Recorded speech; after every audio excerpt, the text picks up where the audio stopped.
बोले शिव महापुराण की जय। स्वस्ति श्री गणेशाय नमः। श्री सरस्वत्यै नमः। श्री आवाज नहीं आ रहा है ठीक से।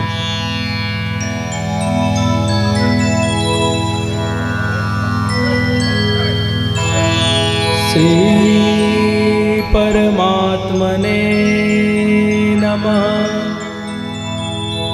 श्री राघवो विजयते तरा।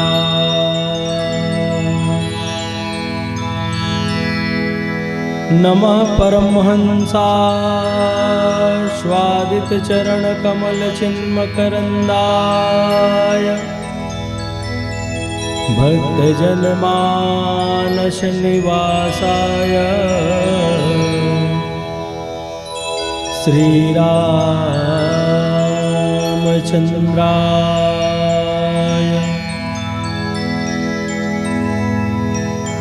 रामं रामानुजं सीतां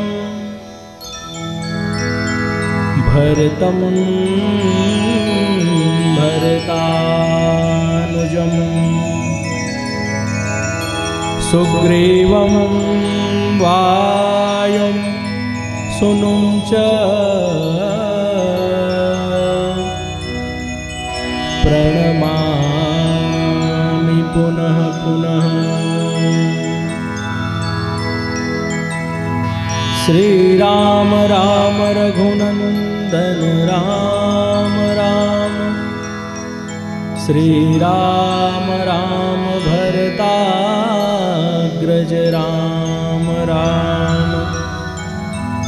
श्री राम राम रणकर्कश राम राम। श्री राम राम शरणं भव राम राम।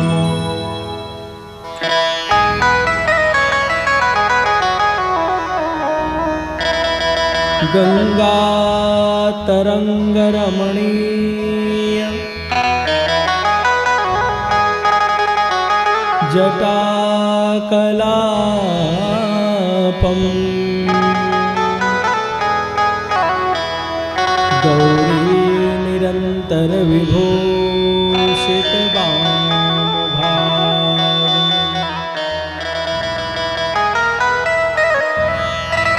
नारायण प्रियमनंगमदापहारम् वाराणसीं पुरपतिं भज विश्वनाथम्।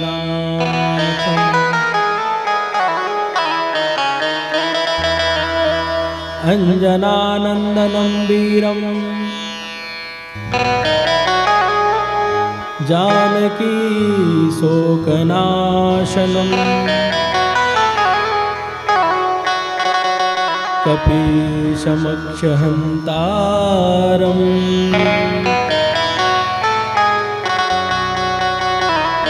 वन्दे लङ्काभयङ्करम्।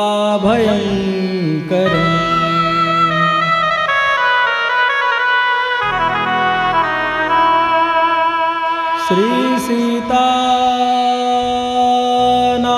समारंभां श्री रामानंदार्य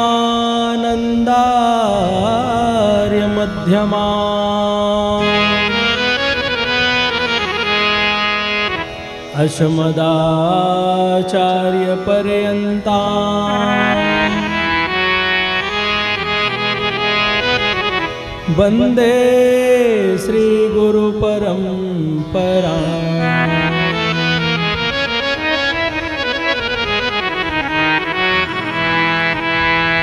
गौरांगम रसमयं नित्यं रसाचार्य रसो सुखम् श्रीशुकदेव देवाख्यम् सद्गुरुं प्रणमाम्यहम्।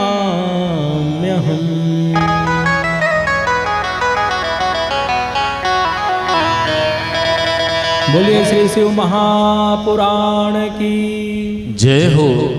जय थोड़ा जोर से बुलाइए, क्योंकि जब हम जय बुलाते हैं ना तो ऐसे ही संसार का सारा पातक हमारा समाप्त हो जाता है। इसलिए बोलिए श्री शिव महापुराण की जय हो। श्री रामचंद्र भगवान की जय हो। श्री राधा कृष्ण भगवान की जय हो। श्री उमा महेश्वर भगवान की जय हो। काशी विश्वनाथ भगवान की जय हो। श्री पशुपतिनाथ भगवान की जय हो। श्री महाकाल भगवान की जय हो। नमः पार्वती पतये हर हर महादेव शंभो।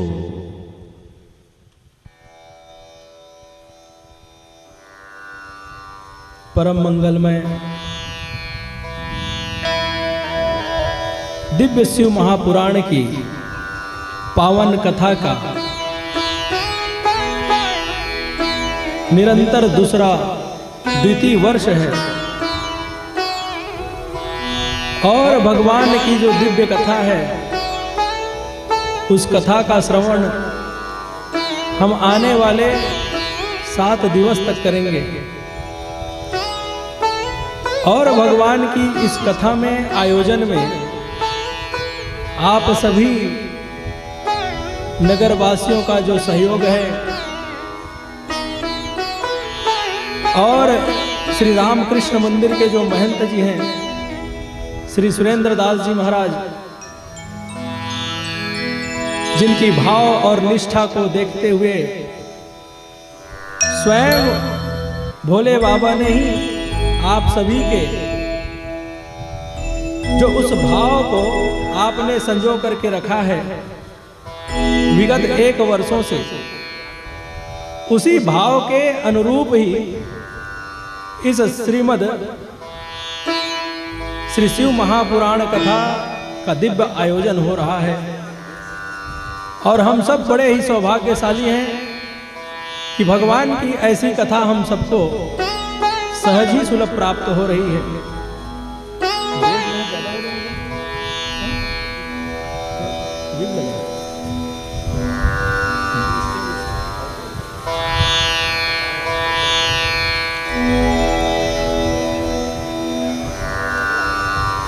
ये जो भाव है भोले बाबा सब जानते हैं, और आप सभी का जो प्रेम है उस प्रेम के अनुरूप ही भोले बाबा की कृपा से निरंतर द्वितीय वर्ष हम सबको यह कथा गंगा में स्नान करने का पुण्य फल हम सबको प्राप्त होगा।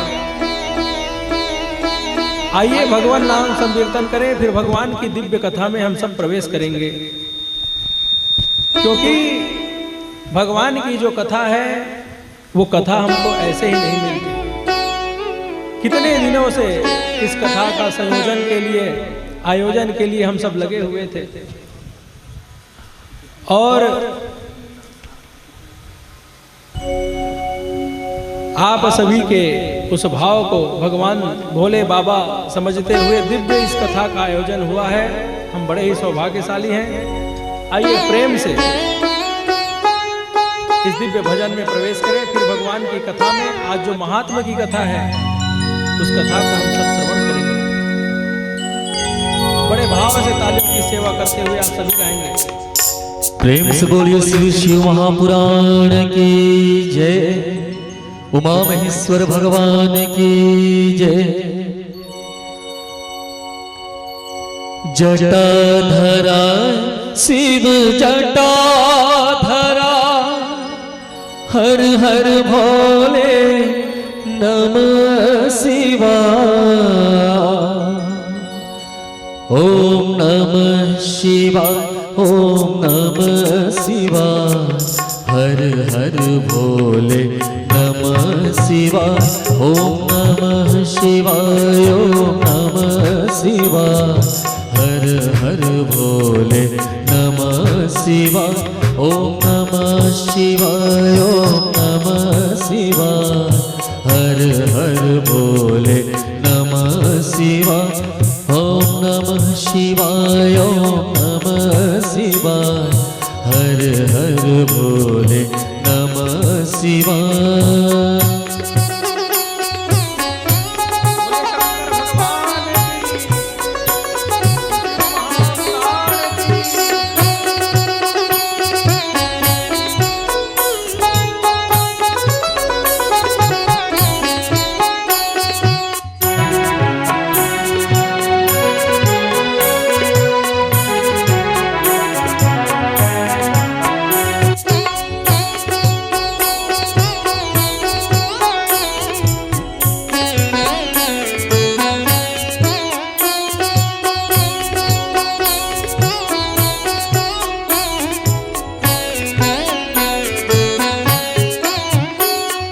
सोमेश्वरा शिव सोमेश्वरा हर हर भोले नमः शिवाय सोमेश्वरा शिव सोमेश्वरा हर हर भोले नमः शिवाय सोमेश्वरा शिव जटाधरा हर हर भोले नमः शिवाय कोटेश्वरा शिव कोटेश्वरा हर हर भोले नमः शिवाय ओम नमः शिवाय ओम नमः शिवाय हर हर भोले नमः शिवाय ओम नमः शिवाय ओम नमः शिवाय हर हर भोले नमः शिवाय।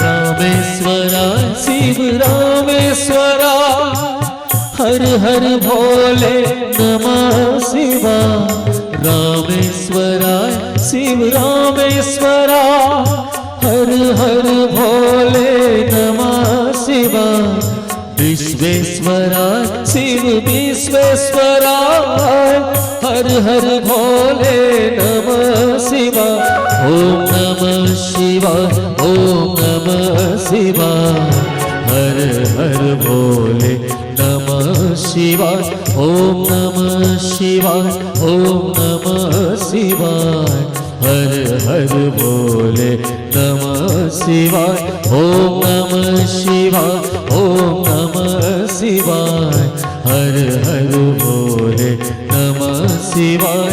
सब गाइए मेरे साथ ओम नमः शिवाय ओम नमः शिवाय हर हर भोले नमः शिवाय ओम नमः शिवाय ओम नमः शिवाय हर हर भोले नमः शिवाय ओम नमः शिवाय ओम नमः शिवाय हर हर भोले नमः शिवाय हर हर भोले नमः शिवाय हर हर भोले नमः शिवाय। हर हर महादेव शंभो।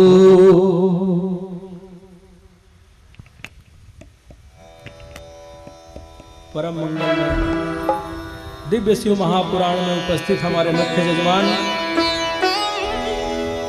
श्री उमा शंकर शर्मा जी, श्रीमती संतोषी शर्मा जी,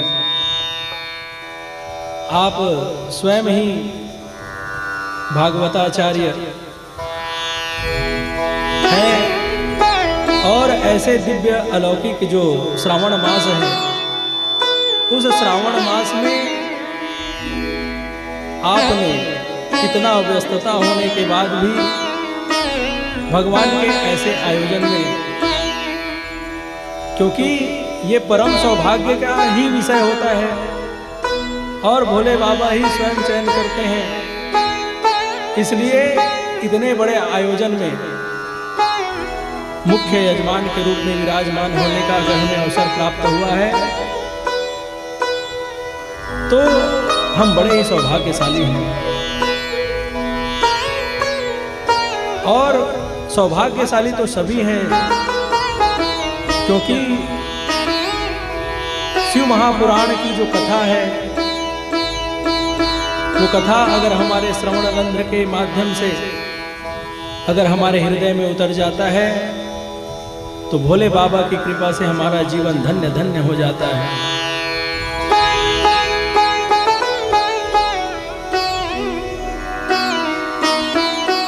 और पिछले वर्ष हमने नवागढ़ में शिव महापुराण की कथा कही तो हमने बहुत नजदीक से अनुभव किया कि आप सभी भगवान की जो कथा है उसको बड़े ही प्रेम से सुनते हैं।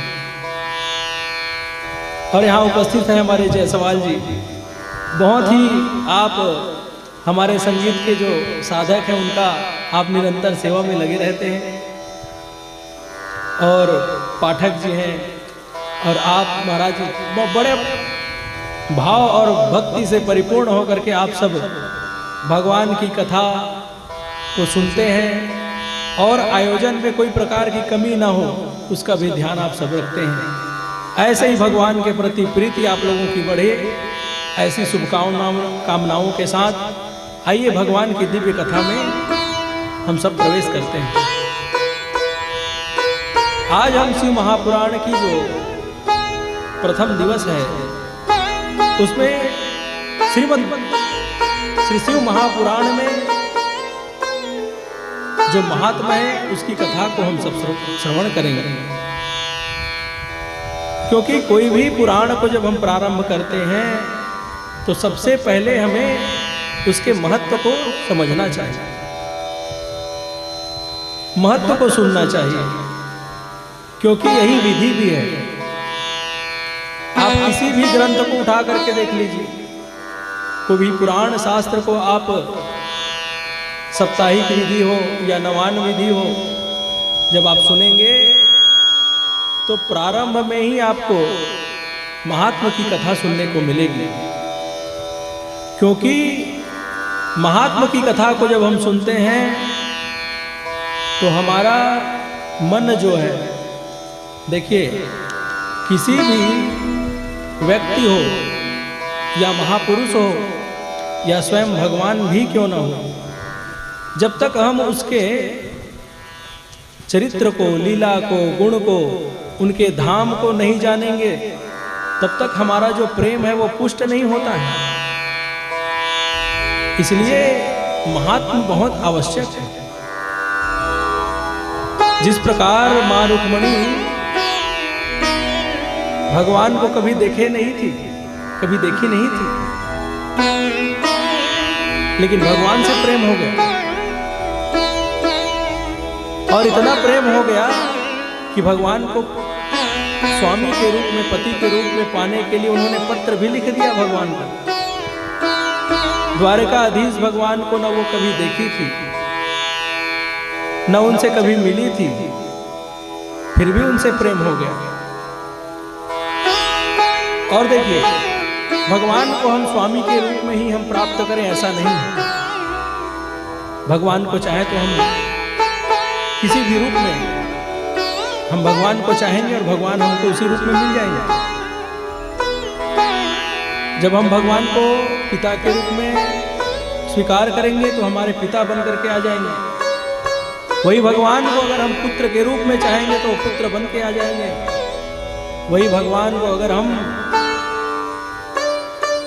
सखा के रूप में अगर चाहेंगे तो सखा के रूप में भी आ जाते हैं।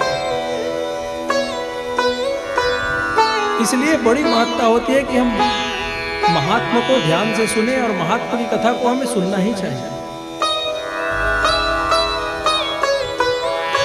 मां रुक्मणी ने क्या किया था? श्रुत्वा गुणान् भुवन सुंदर शृण्वतान्वते। केवल भगवान की जो महत्व है उस महत्व को उन्होंने सुना था। नारद जी ने सुनाया और उन्होंने सुना तो उनका प्रेम हो गया। वैसे ही महात्मा जो है हमको बड़े ध्यान से सुनना चाहिए।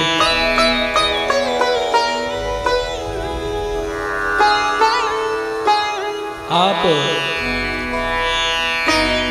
निरंतर 7 दिवस तक भगवान की कथा को सुनेंगे और आप ये बात निश्चित मान लीजिए कि आप अगर 7 दिवस तक निरंतर मन, क्रम, वचन तीनों को अगर भगवान में लगा करके इस कथा को सुनेंगे तो आप निश्चित मानिए आप उस कैलाश में ही निवास करेंगे जिस कैलाश में भोले बाबा माँ पार्वती के साथ रहते हैं। आप भी वही कैलाशवासी ही होंगे।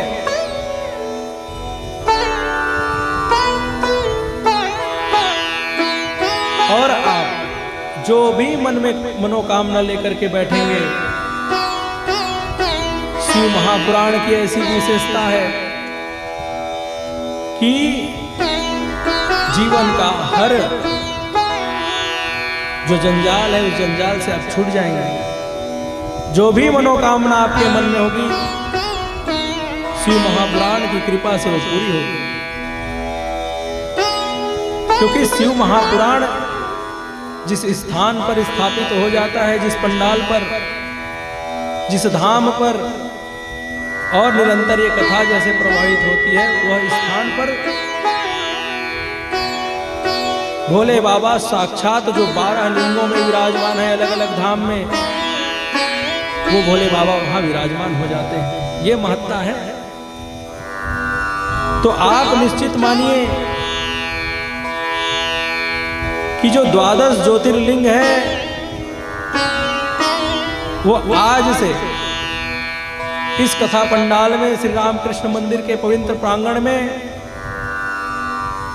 आप अनुभव करेंगे। इस शिव महापुराण की पोथी जहां रखी है वहां ये आपके 12 ज्योतिर्लिंग भी विराजमान है और आपके समस्त मनोकामना को पूर्ण करने वाले यह श्री शिव महापुराण की जो कथा है, आप सभी नियम से इस कथा को सुनिए। जिसे पुत्र चाहिए भोले बाबा उसको पुत्र देंगे, जिसको ज्ञान चाहिए उसको भोले बाबा ज्ञान देंगे। विद्या कामस्तु गिरिशम दंपत्यार्थे उमाशतिम। आप जिस मनोकामना से इस कथा को सुनेंगे शिव महापुराण की कृपा होगी और वो मनोकामनाएं आपकी पूरी होगी। आप कल्पना भी नहीं कर सकते इसका कितना बड़ा पुण्य है। क्योंकि जन्म जन्मांतर, कल्प कल्पांतर, युग युगांतर के जब हमारे पुण्य इकट्ठे होते हैं तब जाकर के ऐसी आयोजन होती है। गोस्वामी जी ने लिखा है, गोस्वामी जी ने जो लिखा है वो सब हम आत्मसात करें।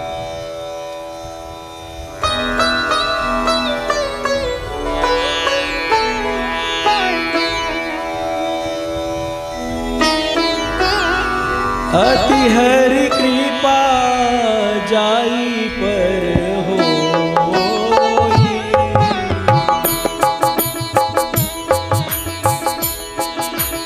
अति हरि कृपा जाई पर हो,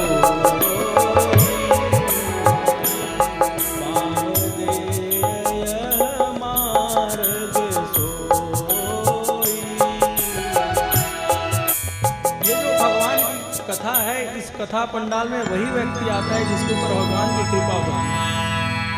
अति हरि कृपा जाई पर होई, पाँव दे हमारा सोई। इस मार्ग में वही आ सकता है जिनकी कृपा होती है।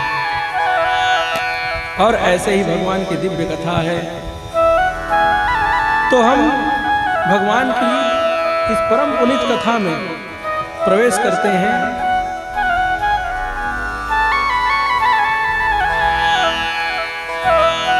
देखिए, शिव महापुराण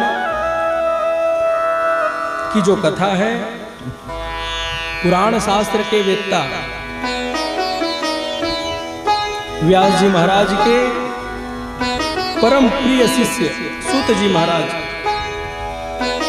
से शौनक जी संसार के कल्याण के लिए प्रश्न करते हैं, जिज्ञासा भरे प्रश्न करते हैं। और देखिए, हम जब किसी संत महात्मा के पास जाते हैं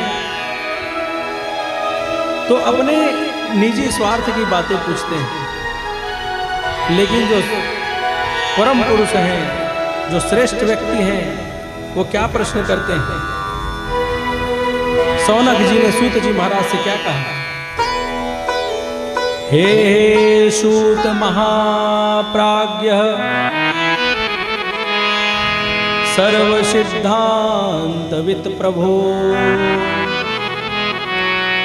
आख्याहि मे कथासारम पुराणां विशेषतः, सदाचारश्च सद्मो भक्ति विवेको वर्धते, स्विकार निरासश्च सज्जनैः क्रियते कथम्।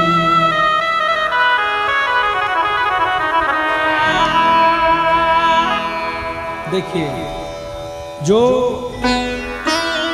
सनकादि ऋषि हैं वो सूत जी महाराज से प्रश्न करते हैं, और सनकादि ऋषि जगत कल्याण के लिए प्रश्न कर रहे हैं। कहते हैं, ज्ञान वैराग्य से समन्वित भक्ति से प्राप्त होने वाले विवेक कैसे होते हैं प्रभु। साधु पुरुष अपने काम क्रोध आदि विकारों का निवारण कैसे करते हैं। कलयुग के आसुरी व्यक्ति के प्राणियों में जो उनकी बुद्धि है वो शुद्ध करने का उपाय क्या है, किस कल्याणकारी साधन से आत्मशुद्धि होकर श्री शंकर जी की भक्ति में हम अपने भगवान शंकर के प्रति हम अपने प्रेम को बढ़ा सकते हैं। तो जैसे ही सनकादि ऋषि ने सूत जी महाराज से कहा, सूत जी महाराज बड़े प्रसन्न हो गए, क्योंकि जो सत्संगी होता है वो सत्संगियों को अगर सत्संग अगर मिल जाए तो वो बड़े ही अपने आप को सौभाग्यशाली समझते हैं, मन खिल जाता है। जिस प्रकार जैसे कोई हारमोनियम बजाता हो, अकेले बैठा हो और अकेले बैठ करके वह सोच रहा हो कि मुझे एक संगत करने वाला कोई मिल जाए तो बड़ा आनंद हो जाए। उसी समय अगर कोई तबला वादक वहां आ जाए तो वह अत्यंत प्रसन्न हो जाता है। और दो चार लोग अगर आकर वहां इकट्ठे हो जाते हैं तो जो सत्संग की जो भाव हृदय में उतर जाता है और हमारे हृदय में जो एक उत्कंठा जागृत होती है और प्रेम बढ़ जाता है भगवान के प्रति। ठीक वैसे ही जो पुराण शास्त्र के वेत्ता हैं सूत जी महाराज, उनसे पूछते हैं सनकादि ऋषि कि इस कलयुग में जो व्यक्ति है वो नाना प्रकार के प्रपंच में फंसा हुआ है और किस प्रकार उनका प्रेम भगवान भोले बाबा के प्रति बढ़े, शास्त्र के आश्रय में वो कैसे आए। सूत जी महाराज बड़े प्रसन्न हो जाते हैं और खुश होकर के कहते हैं, धन्यस्तम तुम निशार्दूल श्रवण प्रीति लालसा अतो विचार्य सुविधाया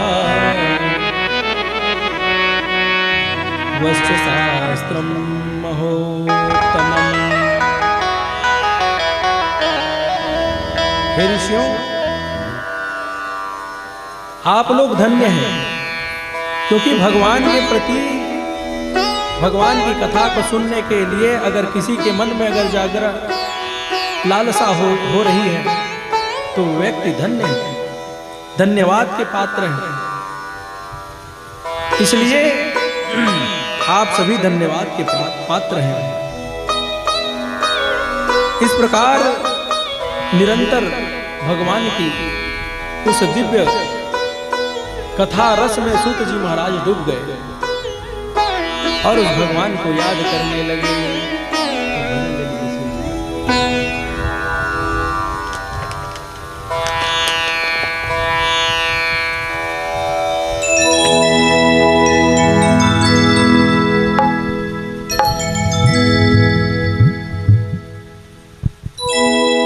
जिधर देखो शिव की है महिमा निराली, ये दाता है और सारी दुनिया भिखारी। बिना मांगे वरदान तुमको मिलेंगे, समझते हैं वो तो हर एक मन की भाषा, जो इनके हैं वो इनको अपना बना ले।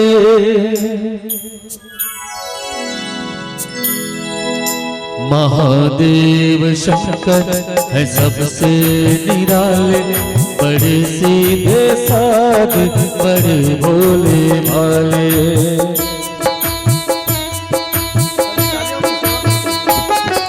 महादेव शंकर है सबसे निराले, बड़े सीधे साधे बड़े भोले भाले। मेरे मन के मंदिर में रहते हैं शिव जी, ये मेरे नयन है इन्हीं के शिवाले। महादेव शंकर है सबसे निराले, बड़े सीधे साधे बड़े भोले भाले। बड़े सीधे साधे बड़े भोले भाले।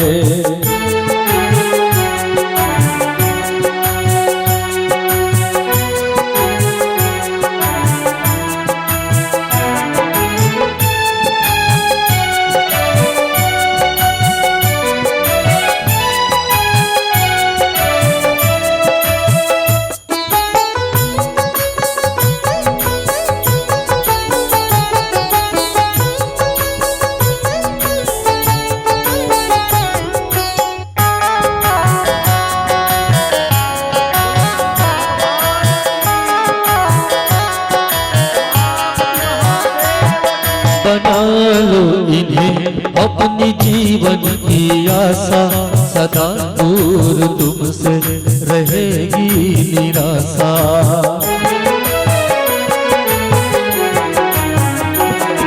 बना लो इन्हें अपनी जीवन की आशा, सदा दूर तुमसे रहेगी निराशा। बिना मांगे वरदान तुमको मिलेगा, समझते हैं वो तो हर एक मन की भाषा, जो इनके हैं वो इनको अपना बना ले।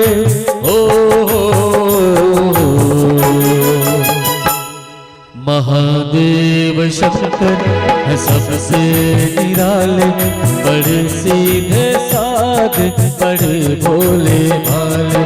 बड़े सीधे साधे बड़े भोले भाले।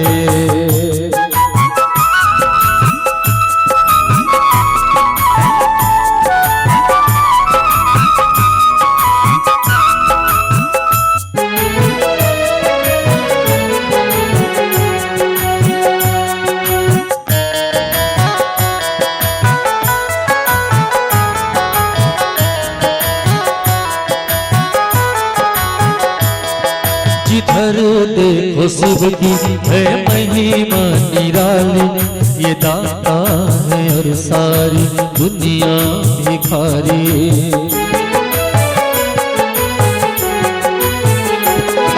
जिधर देखो शिव की है महिमा निराली, ये दाता है और सारी दुनिया भिखारी।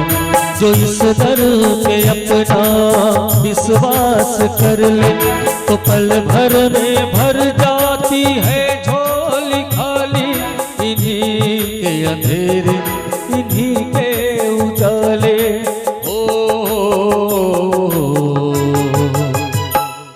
महादेव शंकर है सबसे निराले, बड़े सीधे साधे बड़े भोले भाले। महादेव शंकर है सबसे निराले, बड़े सीधे साधे बड़े भोले भाले। मेरे मन के मंदिर में रहते हैं शिव जी, ये मेरे नयन है उन्हीं के शिवाले।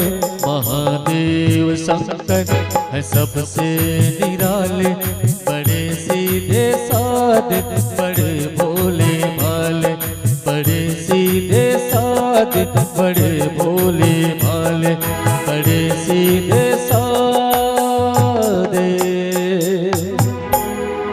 बड़े भोले भाले।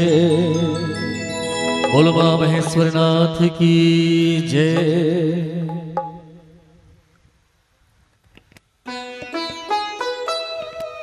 इतना दिव्य महात्मा की कथा हम सब श्रवण कर रहे हैं, बड़ी महिमा है इनकी। जिस प्रकार हम सब ने अभी कलश यात्रा में जब हम आप सब जब गए, तो उसकी भी बड़ी महिमा है। कहते हैं कि जितने पग चल करके हम कलश यात्रा में पग हम आगे भगवान की ओर बढ़ाते हैं, उस कलश यात्रा की ओर, उतने अश्वमेध और वाजपेयी यज्ञ का फल हमें प्राप्त होता है। भले ही हमें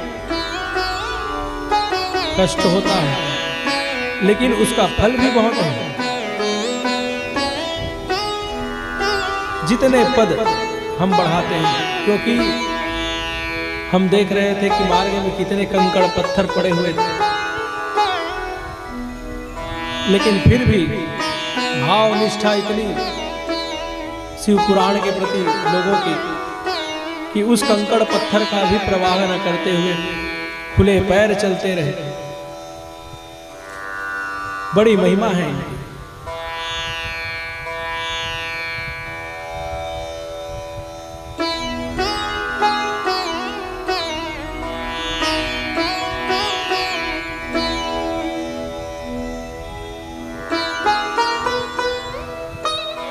जो शिव महापुराण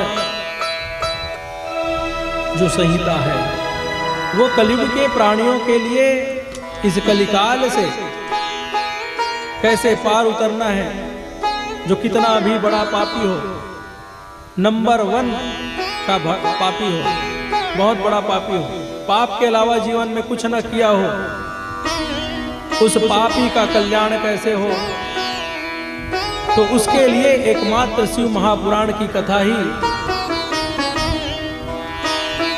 पर्याप्त है उनके लिए। शौनक जी कहते हैं सूत जी महाराज से, अज्ञान द्वांत विध्वंस कोटि सूर्य समप्रभ,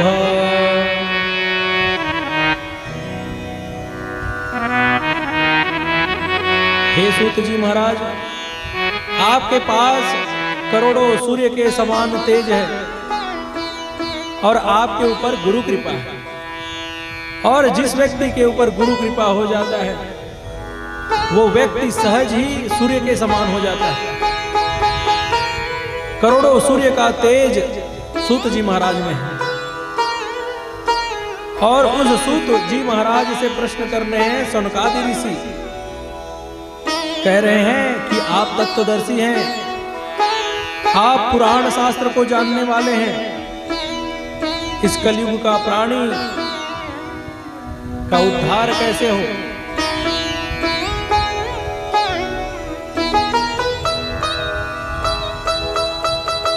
कलयुग के प्राणी के उद्धार के लिए आपने निरंतर जो शिव महापुराण की जो महात्मा है उस कथा को आपने सुनाया। तो सूत जी महाराज से सनकादि ऋषि कहते हैं कि हे सूत जी महाराज, क्या इस संबंध में कोई ऐसा पुराण में कोई इतिहास है, कोई ऐसी कथा है जिस कथा को सुन करके, शिव महापुराण की कथा को सुन करके किसी पापी का उद्धार हो गया हो। तो सूत जी महाराज कहते हैं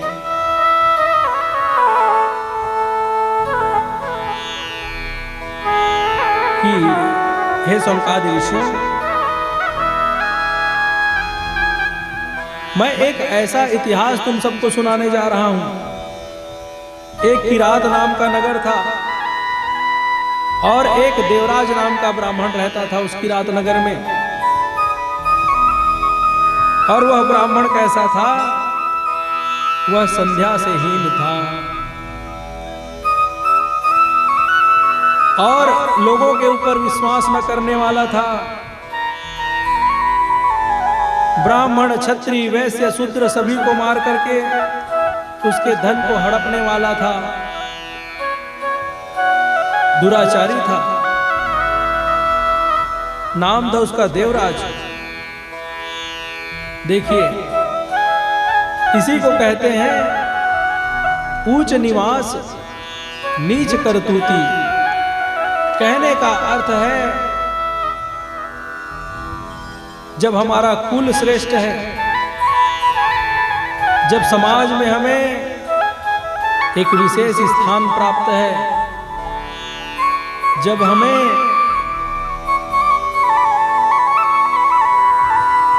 ऊंचा स्थान प्राप्त है, तो हमें तो औरों से और सतर्क जीवन को जीना चाहिए।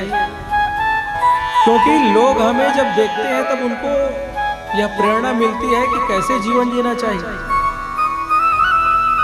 और ब्राह्मण कौन है? ब्राह्मण तो अग्रजन्मा है, ब्राह्मणों से मुखमाशित।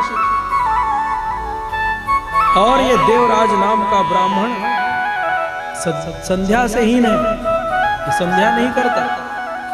और ब्राह्मण का संपूर्ण ब्रह्मत्व जो संध्या से ही प्राप्त होता है। वैसे तो ब्राह्मण जन्म से ही ब्रह्म तेज को लेकर के जन्म लेता है। संसार में ब्राह्मण इसीलिए श्रेष्ठ है क्योंकि भगवान ने उनको ऐसा बनाया है और गोस्वामी जी ने उन्हें भगवान का दर्जा दिया है। गोस्वामी तुलसीदास जी रामचरितमानस में ब्राह्मणों को इस धरती का देवता कहा।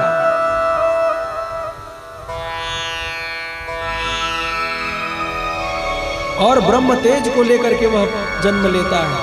और जब वह संध्या नहीं करता, उपासना नहीं करता, अपने जीवन को भ्रष्ट पूर्वक जब जीवन जीता है तो उसका वो ब्रह्मत्व समाप्त हो जाता है, तेजहीन हो जाता है। तो देवराज नाम का जो ब्राह्मण था किरात नगर में रहता था। ब्राह्मण, क्षत्रिय, वैश्य, शूद्र सभी को ठगने वाला था, मार करके उनके धन को हरण कर लेता था। बुद्धि इसका भ्रष्ट था। एक दिन यह स्नान करने के लिए गया। एक दैक तड़ागेशः स्नातुं यातुमहीसुरः वैश्यां शोभावतीं नाम दृष्ट्वा तत्रातिविह्वलः। एक समय तालाब में स्नान करते समय इन्होंने एक शोभावती नाम की वैश्या को देखा और देख करके उस वैश्या को देख करके यह मोहित हो गया और यह उसी के साथ रहने लगा। उनसे ही संबंध स्थापित कर लिया। माता पिता बार बार उन्हें समझाते थे पर वह समझता नहीं था, क्योंकि देखिए जब हमारा जो बुद्धि है वो जब भ्रष्ट हो जाता है तो हमें कुछ समझ में नहीं आता। इसलिए हमें संग बहुत अच्छे लोगों का करना चाहिए। संगात संजायते कामः, हमें संग अच्छे लोगों का करना चाहिए जिनका मन बुद्धि चित्त अहंकार ये सब शून्य। अहंकार तो होना ही नहीं चाहिए। मन बुद्धि जिनका शुद्ध हो ऐसे व्यक्ति का हमें संग करना चाहिए, क्योंकि हम जैसे व्यक्ति का संग करेंगे वैसा हमारे मन में हमारी जो कामना है वो जागृत होगी। भगवान गीता में यही कहते हैं, संगात संजायते कामः कामात् क्रोधोऽभिजायते क्रोधात् भवति सम्मोहः सम्मोहात् स्मृति विभ्रम। हमारी जो बुद्धि है वो धीरे धीरे गलत संगति से गलत मार्ग में जब हमारी बुद्धि चली जाती है तो हम इसकी बात को समझते ही नहीं। इसलिए हमें संग बहुत अच्छे लोगों का करना चाहिए। इसीलिए कहते हैं ना कि भाई संग करो तो अच्छे लोगों की करो, और इससे क्या होता है विवेक बढ़ता है। जैसे हम कथा सुनते हैं, कोई महापुरुषों की वक्तव्य को सुनते हैं, घर में जब बड़ों के आचरण को हम देखते हैं तो हमें जीवन कैसे जीना है, अपने जीवन का निर्वाह कैसे करना है, क्या हमारे लिए अनुचित है क्या उचित है, इसका ज्ञान हमें हो जाता है। और एक विशेष आग्रह आप सबसे करूंगा मैं, क्योंकि हमारी कथा भी निरंतर 17 तारीख तक चलेगी, तो मैं आप सभी से करबद्ध प्रार्थना करूंगा व्यासपीठ से कि आप सभी वैसे तो कथा तो ऐसे सुनना चाहिए जिस प्रकार भगवान शंकर सुनते हैं। भगवान शंकर कैसे सुनते हैं? मां सती को साथ में लेकर के सुनते हैं। जैसे मुख्य जजमान जी हमारे बैठे हैं, वैसे ही अगर आप हो सके तो सपत्नीक पति और पत्नी बैठ करके कथा सुने और बच्चों को भी साथ में लाइए, क्योंकि हमारा जो जीवन है अब हम कहीं ना कहीं समझदार हो गए, माता पिता बन गए हैं तो हम समझदार तो हो गए, मैच्योरिटी हमारे अंदर आ गई है, लेकिन हमारे बच्चों को भी यह कथा सुनानी होगी, क्योंकि संस्कार जो है ऊपर से नीचे की ओर उतरती है। इसलिए अगर हमारे बच्चे संस्कारित होंगे, हमारे बच्चे अगर भारतीय संस्कृति सभ्यता को अगर समझेंगे तो निश्चित मानिए आपके जीवन का जो आधा क्लेश है, जो कष्ट है या दुख का कारण है या कुछ चिंताएं आपको घेरे रहती है, वो सब आपको आधा तो ऐसे ही समाप्त हो जाए। क्योंकि जो बच्चे संस्कारित होते हैं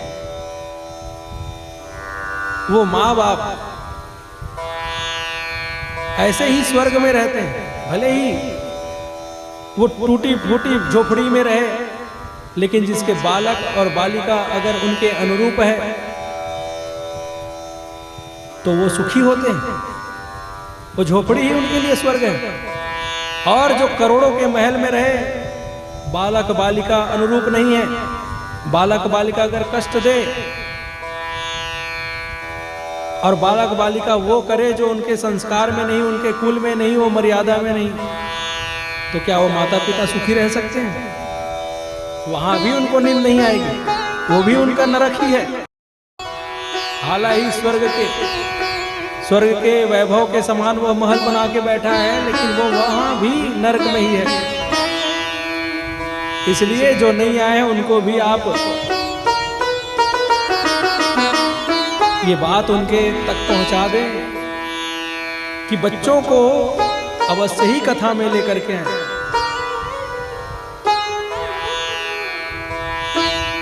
तो ये जो देवराज नाम का ब्राह्मण है, वो उस वैश्य को देख करके मोहित हो गया और मोहित होकर के उसके साथ रहने लगा। माता पिता पत्नी बार बार उनको समझाते थे। देखो उनकी पत्नी भी है, उनका विवाह भी हो चुका है, फिर भी उस वैश्य को उन्होंने रख लिया।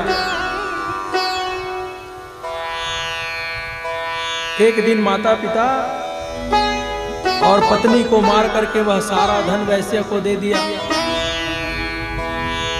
क्योंकि ऐसे व्यक्ति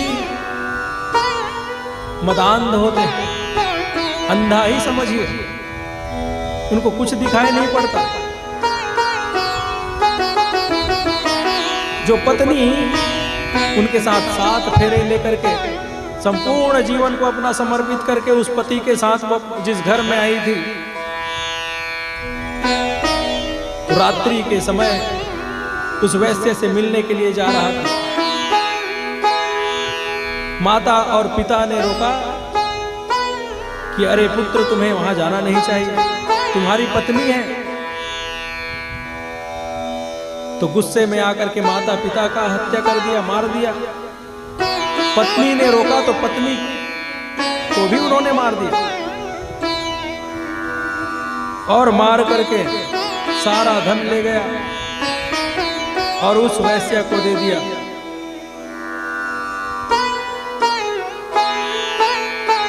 और उस वैश्य के साथ एक ही थाली में खाता था।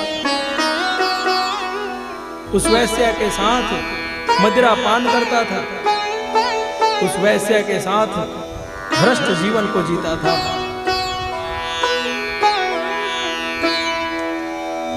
एक दिन वह ब्राह्मण प्रतिष्ठानपुर नाम के ग्राम में गया। वहां एक शिवालय में एक संत के मुखारविंद से श्री शिव महापुराण की दिव्य कथा हो रही थी। उस कथा को उसने सुना और ऐसे ही नहीं सुना मन लगा करके, जैसे हम लोग बैठ करके हम आपको सुना रहे हैं और आप लोग सुन रहे हैं, ऐसा उन्होंने नहीं सुना। जब उस शिवालय में वह गया तो उसको तेज ज्वर हो गया, अत्यंत तेज ज्वर, और उस ज्वर के कारण वो कहीं चल नहीं पा रहा था। बैठ गया और बैठ करके उस शिवालय के पास उन्होंने एक संत के मुखारविंद से उस कथा को सुना। और जैसे ही उसने कथा को सुना, कथा की समाप्ति हुई, आरती सब हो गई। तो जैसे ही सब कथा को सुन करके घर जा रहे थे, उसी समय इनका प्राणांत हो गया। और जैसे ही इनका प्राणांत हुआ, यम के दूत इसे पकड़ करके बांध करके यमपुरी में ले गए। लेकिन उसी समय भगवान शिव के पार्षद उस यमपुरी में पहुंच गए। और जैसे ही यमपुरी में पहुंच गए, यम के जो दूत हैं, भगवान शंकर के जो पार्षद हैं, इनमें परस्पर विरोध होने लगा। भगवान शिव के जो पार्षद हैं वो कहते थे कि हम इसे शिवलोक में लेकर के जाएंगे, और यम के जो दूत हैं वो कहते थे ये नरक के लिए बना हुआ है, ये तो इतना बड़ा पापी है, माता पिता को मार दिया, पत्नी को मार दिया, वैश्य को रखा था, पूरे जीवन इसका भ्रष्ट था। इनको तो बड़ा ही कष्ट देना है, कष्ट का ही अधिकारी है। दोनों में बहस होने लगी। इतने में शिव के जो पार्षद हैं वो कहते हैं इन्होंने शिव महापुराण की दिव्य कथा को सुनी है, महात्मा की कथा को इसने सुनी, इसलिए इसका स्थान जो है शिवलोक में।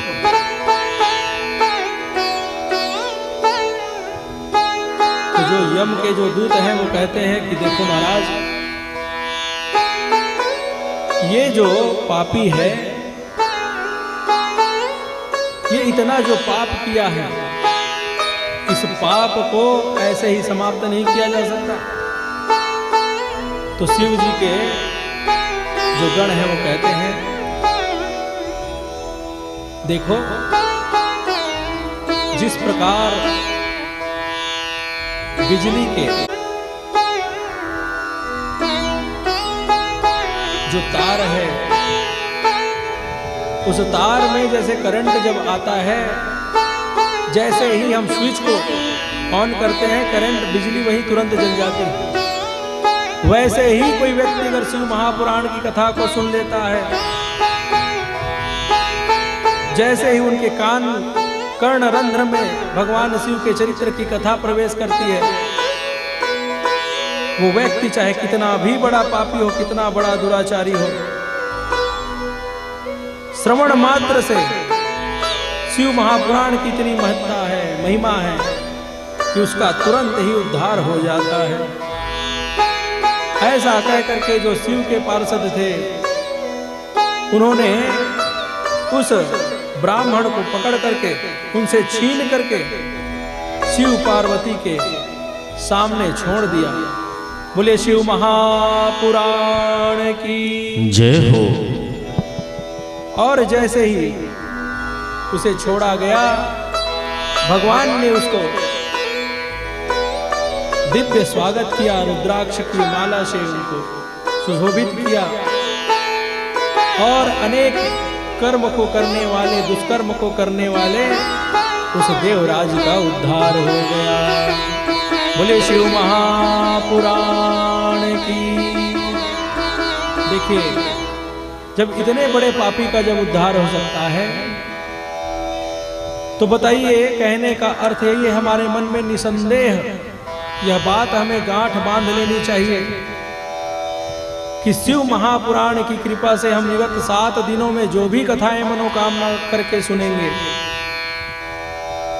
नित्य प्रति नियम से जो कथा सुनेगा, उसका अवश्य ही उद्धार निश्चित है, मनोकामना पूर्ण होना निश्चित है। तो सौनक जी महाराज अत्यंत गदगद हो गए सूत जी महाराज के ऐसी व्याख्यान को सुन करके। अब सौनक जी कहते हैं कि हे महाराज, आप शिव महापुराण के श्रवण की विधि को बताइए, जिससे श्रोताओं को उत्तम फल प्राप्त हो सके।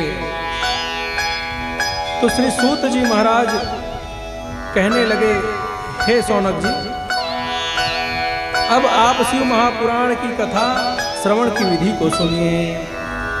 विरक्तो वैष्णवो विप्रो वेद शास्त्र विशुद्ध कृत दृष्टांत कुशलो धीरो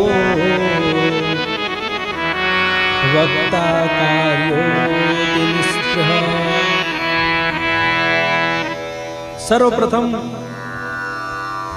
किसी भी ज्योतिषी को बुला करके, श्रेष्ठ ब्राह्मण को बुला करके, किसी भी आयोजन से पूर्व हमें मुहूर्त निकलवाना चाहिए। तत्पश्चात हमें सुनिश्चित स्थान का चयन करना चाहिए, और स्थान चयन करने के पश्चात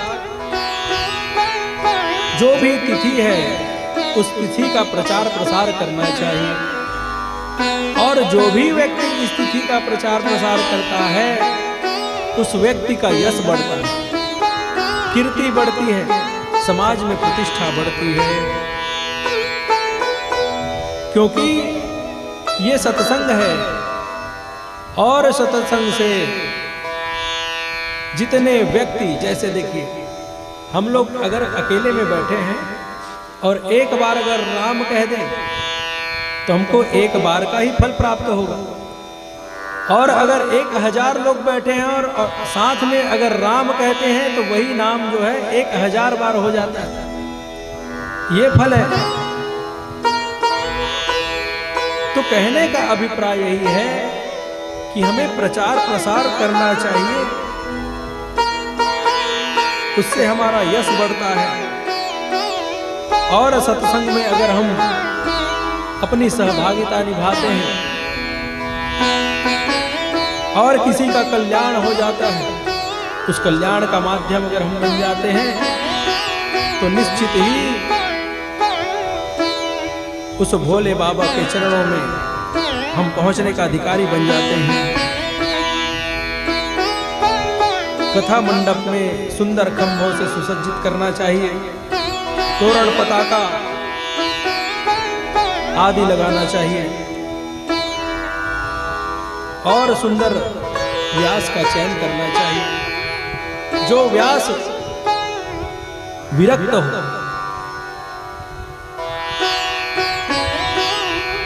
क्योंकि विरक्तो वैष्णवो विप्रो वेद शास्त्र विशुद्ध कृत। विरक्त के मुख से कथा को सुनना चाहिए। भगवान का भक्त हो, हरि का दास हो, उनके अंदर प्रीति कूट कूट कर भरी हो, भगवान के प्रति दृढ़ निष्ठा हो।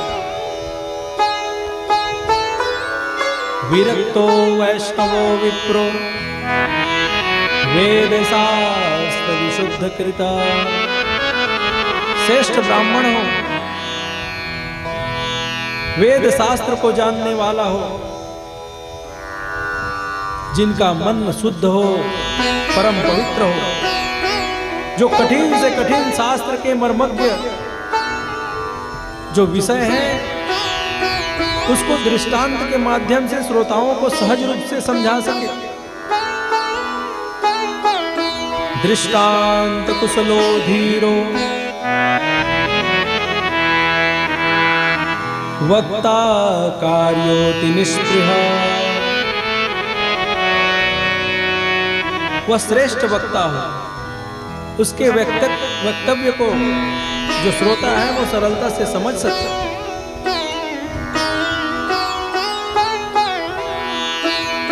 इस प्रकार कथा को सुनना चाहिए और कथा को सुन करके कथा को सुनना चाहिए। सुंदर व्यास पीठ पर व्यास जी को विराजमान करके उनका वर्ण करना चाहिए। कथा को सुनाने वाले जो व्यास हैं उनको वस्त्रादि आभूषण आदि दक्षिणा दे करके कथा के अंत में प्रणाम करना चाहिए, पूजन करना चाहिए।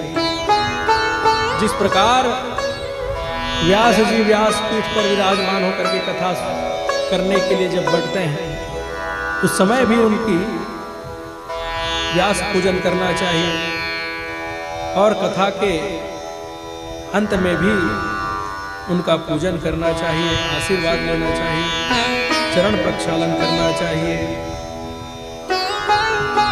शिव महापुराण को साक्षात भगवान शिव का ही स्वरूप समझना चाहिए।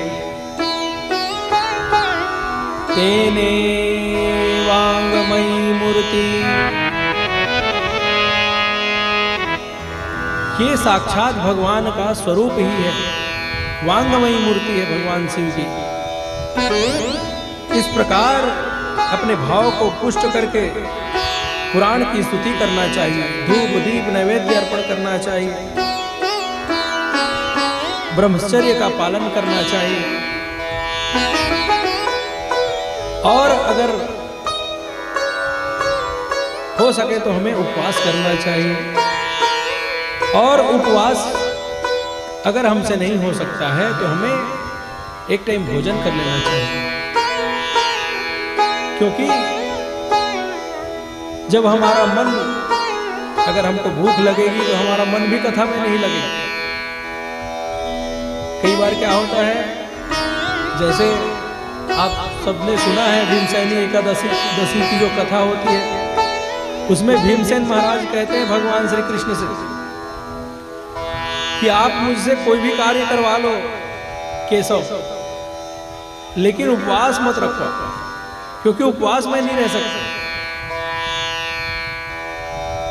क्योंकि उनकी जो जठाराग्नि है वो इतना मजबूत था कि उनको बिना भोजन के उनको तृप्ति नहीं होती। वैसे ही कई अगर भीमसेन जैसे अगर कोई लोग हो और बिना उपवास के न रह सके तो थोड़ा सा भोजन कर ले, और थोड़ा में काम न चले तो दोनों टाइम कर ले। लेकिन कथा में भोजन तो ऐसे हल्का ही होना चाहिए, क्योंकि हल्का भोजन होने से ज्यादा पानी न पीने से बार बार उठना भी नहीं पड़ता है। जब हम लोग कथा कहते हैं, व्यासपीठ पर जब बैठ जाते हैं तो 4 दिन पहले से ही तैयारी शुरू हो जाती है, क्योंकि सामान्य दिनचर्या अलग होती है। और जब कथा कहना है, भगवान की कथा जब कहना है, निरंतर आपको व्यासपीठ पर 4 से 5 घंटा बैठना पड़ जाता है, तो उस समय आपका जो यम नियम आसन ध्यान धारणा समाधि सभी जो नियम जो है, उस नियम को हमको उनके अनुसार आचरण करना पड़ता है। इसलिए भगवान की कथा में मन लगे, कोई प्रकार की बाधा उत्पन्न न हो, उसके लिए हमें नियम को पालन करना चाहिए। क्योंकि गोकर्ण की कथा में आप सब सुने हैं कि जैसी हम जितनी निष्ठा से हम कथा को सुनते हैं, जितना हम किसी व्रत का पालन करते हैं कठोरता से, उतना ही फल हमें प्राप्त होता है। आप सबने सुना है, जैसे गोकर्ण जी ने कथा सुनाया धुंधकारी को, और धुंधकारी ने निष्ठा से कथा सुनी, और विमान एक ही आया। कथा तो कितनों ने सुना, लेकिन विमान एक आया। तो सूर्य भगवान ने कहा कि जितनी निष्ठा से इन्होंने कथा सुनी, उतनी निष्ठा से किसी ने नहीं सुनी, इसलिए विमान एक आया। तो कहने का अर्थ यही है कि हमारा जो मन है, क्रम, मन वचन, ये सब कुछ हमारा शुद्ध होना चाहिए। और इस निष्ठा से अगर हम इस कथा को सुनेंगे तो अवश्य ही हमारा कल्याण होगा, इसमें कोई संदेह नहीं है। संसार के प्राणी शिव महापुराण का श्रवण कर, विश्वनाथ भगवान का ध्यान करके वह जीवन को अपने कल्याण के मार्ग पर प्रशस्त कर सकता है, और भगवान के उस धाम को वह पहुंच सकता है, धाम का अधिकारी। और हो सके तो हमें पत्तल में भोजन करना चाहिए। जो व्रती है उसको पत्तल में भोजन करना चाहिए, जमीन में शयन करना चाहिए, ब्राह्मणों की निंदा नहीं करना चाहिए, नारी को पतिव्रता धर्म का पालन करना चाहिए, मन और बुद्धि से शुद्ध रहने का प्रयास करना चाहिए, शुद्ध रहना चाहिए। इस प्रकार जो व्यक्ति नियम से कथा को सुनता है उसको संपूर्ण मनवांछित फल प्राप्त होता है। बोलिए श्री शिव महापुराण की जय हो। अब कल हम सब ठीक 2 बजे भगवान की दिव्य कथा में हम सब प्रवेश करेंगे। आइए कथा को यहीं विश्राम देते हैं, आज की कथा को, और कल ठीक 2 बजे आप सभी से यह प्रार्थना है कि आप सभी ठीक 2 बजे आ जाए, क्योंकि ऐसा अवसर बार बार नहीं आता है। और वैसे तो शिव महापुराण की कथा पहले पक्ष में होनी थी यहाँ, लेकिन ऐसा वातावरण और ऐसा स्थिति यहाँ की बनी कि भोले बाबा थोड़ा सा आगे हम सबको लेके गए और हम लोग शुक्ल पक्ष में यह कथा को सुन रहे हैं और इसकी भी बड़ी महिमा है। इसलिए आप सब अपने सौभाग्य की सराहना करते हुए निश्चित ही ठीक 2 बजे आप सभी उपस्थित हो जाएंगे।